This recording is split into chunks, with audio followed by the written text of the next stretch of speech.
ერთ მოსაზრებას გავეცანი, პირველი თვლის როძველი კლასიკის კითხვა და ხალხურ გადაკითხვა და ხალხურება გყურავს ადამიანს, მაგრამ ჩემი აზრით სუპირიქით და ბევრ რამეს გადააფასებ და დააფასებ ვთქვათ. და მის მომხრე ვარ არანაირად მოწინააღმდეგ.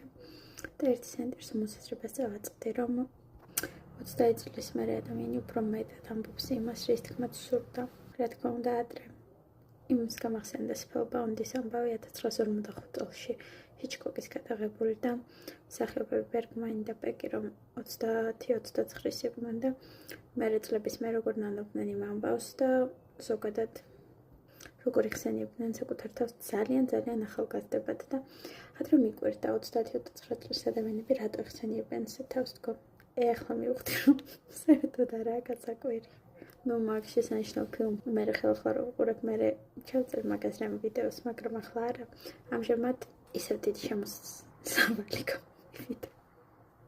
ამჟამად მინდოდა ერთი ლექსი წარმოვიდგინო, რომელიც კაიხანია დაწერილი მაქვს და სულ ფეხს ვითრევდი და პოსტავდი. ერთი ჩემ ფავორიტი სიმღერაა, ვინც მიცნობს იმათ ეწოდება. სურათი ჩემს გონებაში დღემდე ცხოვრობს. ესეთი სიტყვა აქვს. რა თქმა უნდა სიმღერის სახელს არ გეტყვით. და აი მას რომ მოусმინე რამდენი წლის წინ, აი ზუსტად მაშინ გამიჩნდა იდეა, რომ ეს ლექსი ადრე თქვენ უნდა დამეწერა. ლექსი სახელწოდებით აღარ ვუღებ საკუთარ თავს ფოტოებს. აღარ ვუღებ საკუთარ თავს ფოტოებს, რა ვქნა, მგონი ესეც გადამიყვარდა.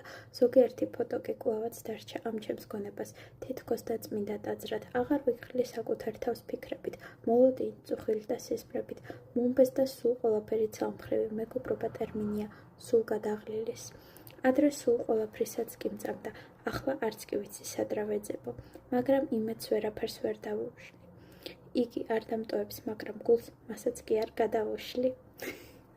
თუნდაც შემეპურია და რავი, ღირდა გამჟღავდება. ალბათ კი.